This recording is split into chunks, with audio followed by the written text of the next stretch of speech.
Hi, welcome to Ask H&B. My name's Katherine and I'm a store manager for Holland Barrett. Today I'm joined by Meera.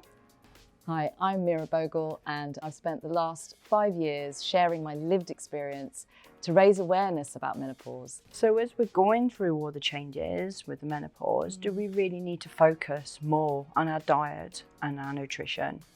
Yes, we really do.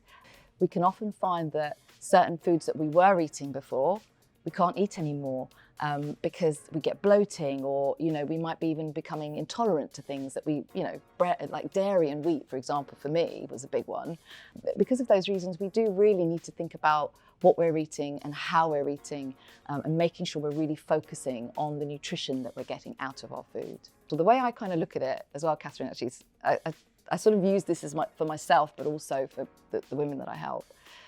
I get them to visualize a plate, and I say, get half that plate, imagine half that plate with green leafy vegetables, green and cruciferous vegetables, so things like broccoli, because they're full of nutrients, they're full of vitamin K, and they've got minerals in them as well, and they've got calcium. So all of those things are so good for your bone, your brain health, all of that. And then think about sprinklings of color, like your reds and your yellows and your purples, because again, those have got antioxidants. So a little sprinkling of that. Right, then move over to the next half of the plate. Divide that into 2/3 and 1/3. The 2/3, protein. So you're looking at your fish, your oily fish, great for good fats, really good for brain health. Get in your, if you eat meat, then you've got your chicken and you've got your turkey, you can have some lamb or whatever it is you've got there. Also eggs. And then whether you're vegetarian or vegan or not, including plant-based proteins is really good as well. So things like tempeh. But then when you're thinking about the other little bit, the third that was left are the carbohydrates. So again, a lot of can't eat carbohydrates. Well, actually, it's impossible. They're like the devil, but they're not the devil. They're not the devil. And it's impossible to not have carbohydrate because food is complex. It doesn't just fit into protein, fiber, fat. Fat is an essential nutrient. That means our body needs it. Yes. Our brain is fat. It's pretty much about 66% fat. Have you ever used the avocado skin after you've done, literally scrape the avocado skin and smothered it on my face? Oh, no, that sounds interesting. Smothered it on. So if you think what it's doing to your skin and your hands, what it's doing to your insides, and it's going to show in your hair, it's going to show for your energy. So it is actually a source of fuel. Yeah. It gives you more fuel than sugar does. So actually it's a better source of fuel. It's a long-term source of fuel. We've heard about the Mediterranean diet, but actually we really need to think about that because it's the olive oils, it's that those unsaturated fats that we should be including in our diet because they're really good for heart health. If we're thinking about good fats, we're thinking about things like fish, sort of mackerel, oily fish. You could even have something like pumpkin seeds. So pumpkin seeds really high in zinc, really good for magnesium, and we need zinc to help us to produce collagen. And collagen is the most abundant protein in our body. At the moment. It is, but it's also that glue that holds us all together. It is. So we produce our own collagen, not as much as we did when we were younger, but something like zinc we need for that. We also need vitamin C for that as well.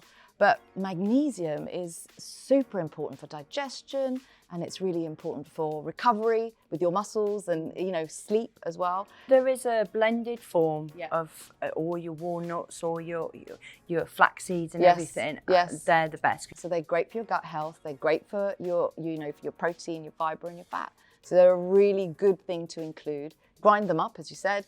Add them into if you're having some porridge or whatever.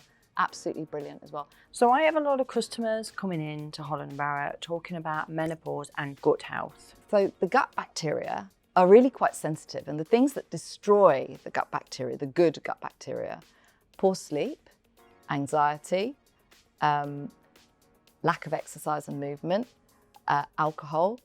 Okay, those are a few of the things. And then when we look at the symptoms of menopause, fatigue and tiredness, so you're not going to be moving as much because you don't want to move. Anxiety, some women experience anxiety. Lack of sleep, because some women experience poor sleep during menopause.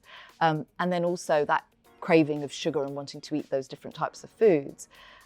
You suddenly got this combination of things happening which will be impacting our gut health. So we actually have to think about what foods we can start to include to help with our gut health, and those could be prebiotics, so things like bitter foods are really good, asparagus, things like that, and then including things like sauerkraut and kimchi and stuff like that, which are the probiotics. And every day you've got to be eating something or doing something every day to promote your gut health. So movement, trying to sleep as well as you possibly can, and eating those foods that are going to make you feel better and just improve that gut health slightly, so that we can absorb the food we need and get the nutrients out. There's been research to say that 51% of women from ethnic backgrounds feel they're not represented. In South Asian cultures, women's health is taboo. It's completely taboo. It's at the bottom of the list, so you don't talk about it. But it's so important for me to make sure we're providing a platform to empower women, a space for them to be able to talk, and to actually bring about normalising the conversation about menopause with men, women, children, everyone.